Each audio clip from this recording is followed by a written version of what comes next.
اما بعد فاعوذ باللہ من الشیطان الرجیم بسم اللہ الرحمن الرحیم مثل الذین حملوا التوراة ثم لم يحملوها كمثل الحمار يحمل اسفارا بئس مثل القوم الذین کذبوا بآیات اللہ واللہ لا یہدی القوم الظالمین۔ اور مثال ان لوگوں کی جن پر تورات کے قبول دادا کی ذمہ داری ڈالی گئی، پھر انہوں نے اس بار کو نہ اٹھایا۔ مثال اس گدھے کی سی ہے جس نے بڑے مقدس صحیفوں کا بوجھ اٹھایا ہو، اور بہت بری مثال ہے اس قوم کی جس نے اللہ کی آیات کو جھٹلایا، اور اللہ ظالم قوم کو ہدایت عطا نہیں فرماتا۔ آج ہماری سورہ الجمعہ کی آیت مبارکہ نمبر 5 کی تلاوت و ترجمہ کا شرف نصیب ہوا۔ سامعین، آج کی آیت مبارکہ کے حوالے سے اسی سورہ مبارکہ کی آیت نمبر 2 کی تفسیر میں نے یہ بات عرض کی تھی کہ یہودیوں نے یہ کلیم کیا، یہ دعویٰ کیا کہ حضرت سیدنا محمد رسول اللہ صلی اللہ علیہ وآلہ وسلم اللہ کے نبی اور رسول تو ہیں، لیکن فقط مکہ والوں کے لیے اور امیین کے لیے۔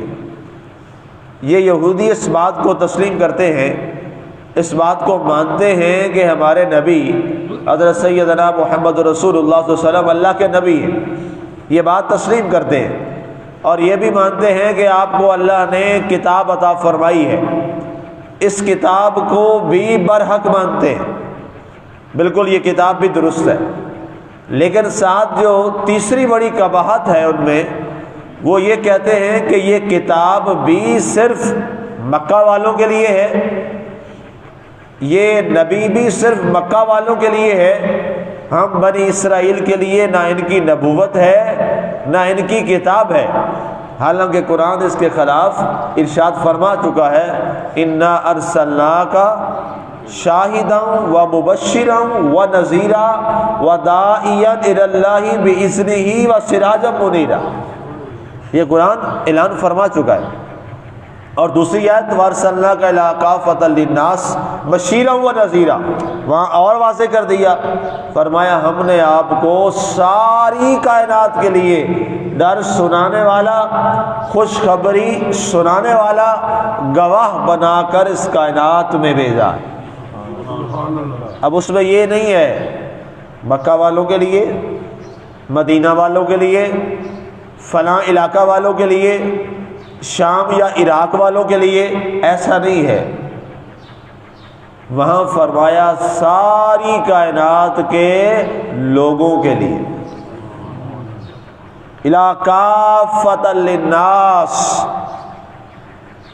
ساری کائنات کے لوگوں کے لیے اے پیارے نبی ہم نے آپ کو رسول بنا کر بھیجا ہے۔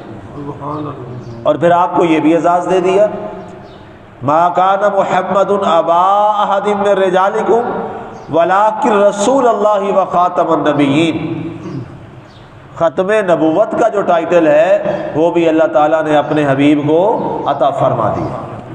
اب ختم نبوت کا جو اعزاز اللہ نے آپ کو دیا ہے، یہ ایک اتنا بڑا اعزاز ہے کہ جس کے بعد سارے نبیوں کی نبوت نیچے رہ جاتی ہے، آپ کے اور میرے پیارے نبی کی نبوت سب سے بلند ہو جاتی کہ آپ کے بعد کوئی نبی نہیں ہے۔ آپ نے خود اعلان فرمایا انا خاتم النبیین لا نبی بعدی، میں خاتم النبیین ہوں اور میرے بعد کوئی نبی نہیں آئے گا۔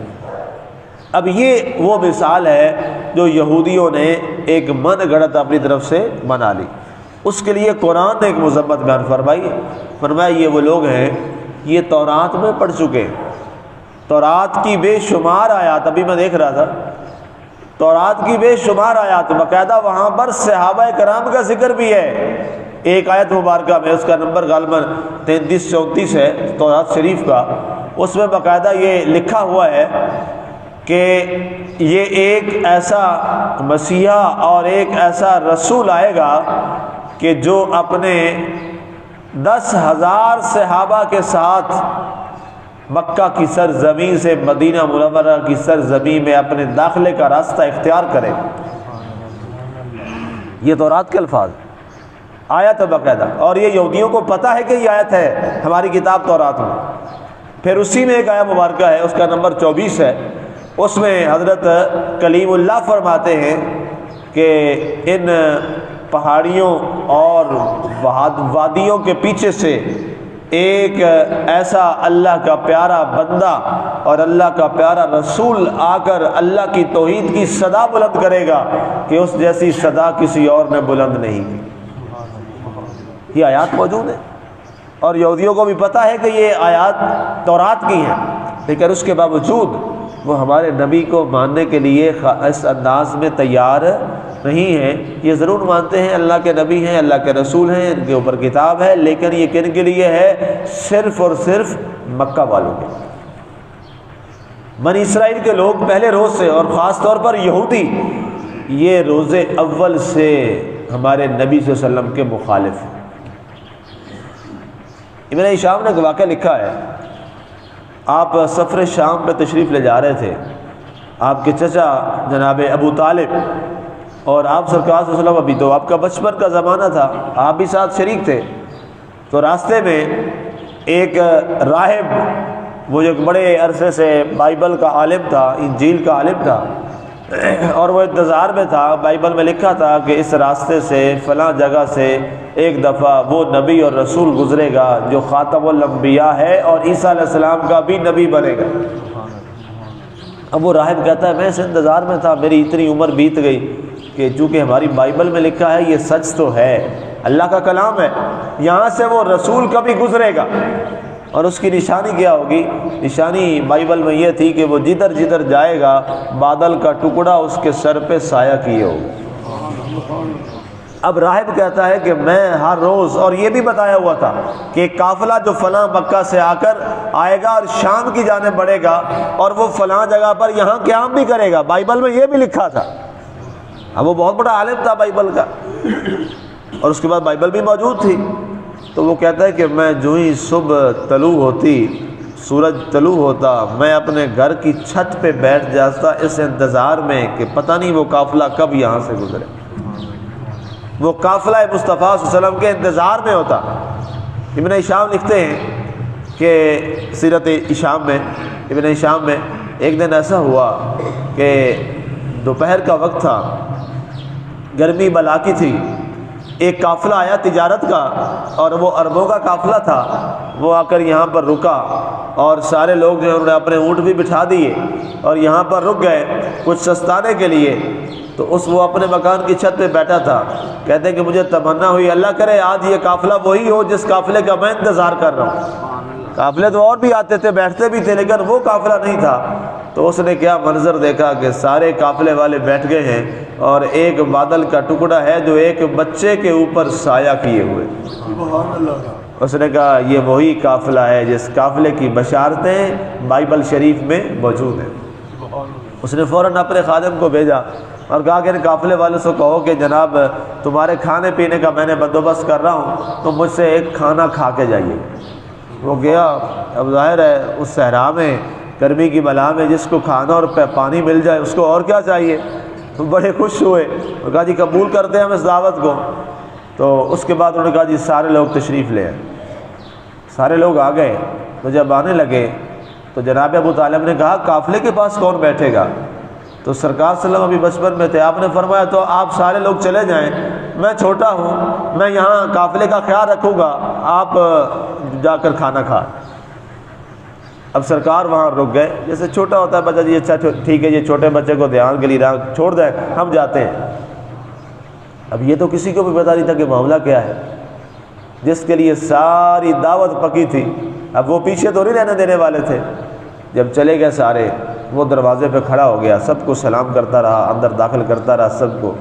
جب چلے گئے سارے تو اس نے پوچھا آپ کسی کو وہاں اپنے قافلے میں تو نہیں چھوڑا ہے؟ انہوں نے کہا جی ہاں ایک بچہ ہے ہمارا، ہم اس کو قافلے کے وہاں دھیان کے لیے چھوڑ آئے ہیں۔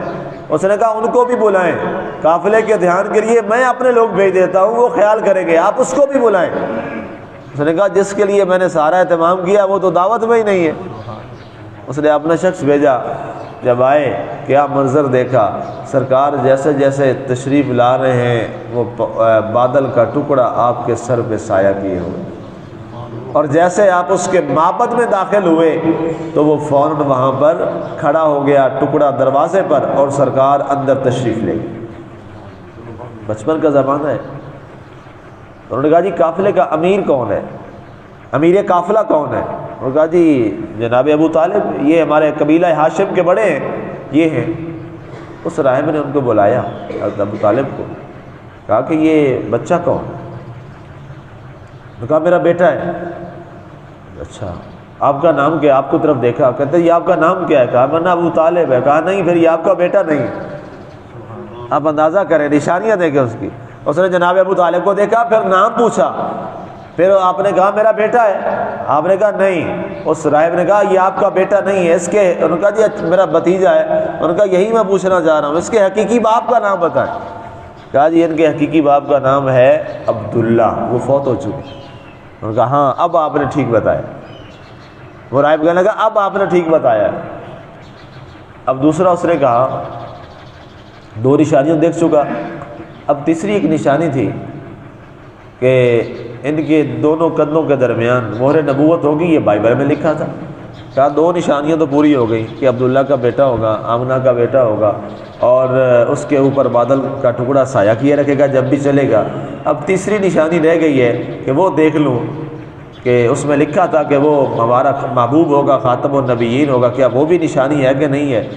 بانے سے کہا کہ جی آپ کے، میں چاہتا ہوں آپ کے لیے میں نے نا نئے کپڑے بنائے، جو آپ کا بچہ ہے تو یہ آپ کا بھتیجا ہے، میں اس کو دینا چاہتا ہوں، اگر یہ اپنے کپڑے تبدیل کر لیں یہاں پہ تو مجھے خوشی ہوگی، یہ نیا جوڑا میں نے پیش کرتا ہوں۔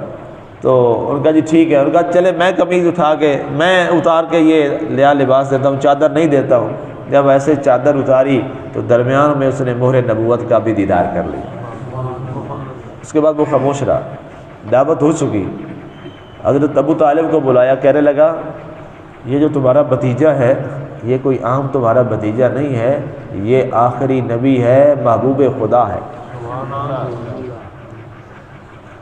آپ بڑے حیران ہوئے، بات تجھے کیسے پتا؟ اب راہب نے تفصیل سے ساری بات بتا دی اور کہا میری ایک نصیحت ہے، اب آپ آگے مت جائیں، آگے یہودیوں کی عید کا دن ہے، آپ کا وہاں سے گزر ہونا ہے، یہودیوں کو پتہ ہے، یہودی یہ بات کہہ رہے ہیں کہ وہ نبی آ گیا ہے، تو رات کے مطابق وہ کہہ رہے ہیں وہ نبی آ گیا ہے، اور ساتھ وہ یہ بھی کہہ رہے ہیں ہم نے اس کو شہید کر دینا، آپ ان کو نہ لے کے جائیں۔ جناب ابو طالب نے کہا نہیں ایسا نہیں ہے، ہمارا قافلہ ہے، ہم جا رہے ہیں، جو سامان تجارت ہے واپس آ جائیں گے۔ خیر انہوں نے کہا جی میری خواہش یہ ہے کہ آپ نہ جائیں، لیکن آپ کا فیصلہ ہے جیسے آپ چاہیں۔ چلے گئے۔ وہاں ان کی عید کا دن تھا یہودیوں کا، بڑے سارے چراغاں کیا ہوا، لیمپ لگے ہوئے، جناب پورا سارا ان کا پروگرام چل رہا ہے۔ جو ہی یہ قافلہ داخل ہوا، ان کے سارے چراغ گل ہو گئے، لیمپ گر گئے، ہر چیز جو وہاں تھی وہ گر گئی، اور اچانک اندھیرا ہو گیا۔ ان کا راہب بولا یہودی، انہوں نے کہا تم میں کوئی محمدی داخل ہو گیا ہے، تم میں کوئی محمدی داخل ہو گیا ہے۔ ابن ہشام نے، یہ بڑی مزے کی بات ہے، وہ دوڑے، انہوں نے کہا یہ کیسے ہوا، کیا ہوا؟ اس نے کہا میں نے تورات میں لکھا ہے ہماری ساری قندیلیں گر جائیں گی، ہمارے چراغ گل ہو جائیں گے جب تمہارے درمیان محمد عربی صلی اللہ علیہ وسلم تشریف لے آئیں گے۔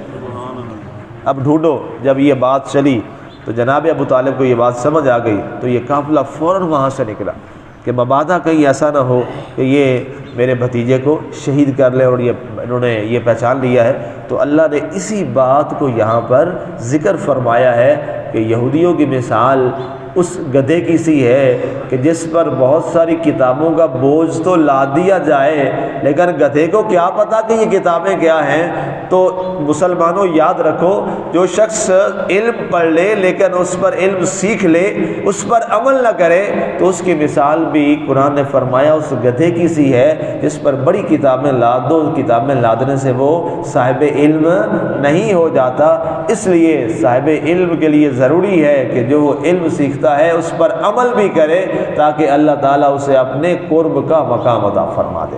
اور اگر وہ اس پر عمل نہیں کرتا تو اس کی مثال یہی ہے جو اللہ تعالیٰ نے قرآن میں بیان فرمائی، اور فرمایا یہودیوں کا حال یہی ہے جیسے گدھے پر بہت ساری کتابیں لاد دی جائیں اور اسے اس کا فائدہ نہیں ہے، یہودیوں کا بھی یہی حال ہے۔ اور آخر میں فرمایا واللہ لا یہدی القوم الظالمین، اللہ ظالم قوم کو ہدایت نہیں عطا فرماتا۔ اللہ تعالی ہم سب کو ہدایت عطا فرمائے اور ظالمین قوم سے محفوظ رکھے۔ وما علینا الا البلاغ المبین۔